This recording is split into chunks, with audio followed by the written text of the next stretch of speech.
Mambo matano ya kuzingatia kwa kila Muislamu kabla ya kufikia mwezi mtukufu wa Ramadhani insha Allah. Mambo gani? Jambo la kwanza, kujizoesha kuswali kwa wakati, ili kama Allah atakujalia kufikia mwezi mtukufu wa Ramadhani, basi utakuwa una mazoea ya kuswali kwa wakati na utakuwa umekacha mpaka baada ya Ramadhani utakuwa unaendelea na ile ratiba yako ya kuswali kwa wakati. Jambo la pili, kujizoesha kusoma Qur'an mpaka kama Allah atakujalia kuingia mwezi mtukufu wa Ramadhan, basi utakuwa umefunga alafu unaisoma Qur'an, unapata thawabu ya kufunga, za kusoma Qur'an na za kusoma Qur'an ndani ya mwezi mtukufu wa Ramadhan.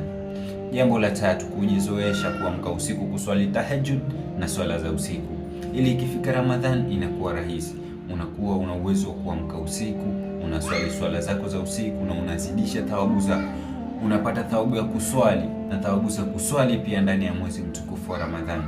Jambo la nne, kujitahidi kufunga walau hata siku moja kwa wiki, unajitahidi unafunga, ili unakuwa na yale mazoea ya kufunga mpaka ukiingia mwezi mtukufu wa Ramadhani huna ile mitihani, mara tu unasikia kitu kidogo unataka tayari kufungua, unakuwa na ile kujibaiba kama mtoto kwenda kuonja, ama kama unatawadha unatia maji unameza kwa kukusudia, unajifanya bahati mbaya, utakuwa wala huna hiyo mitihani.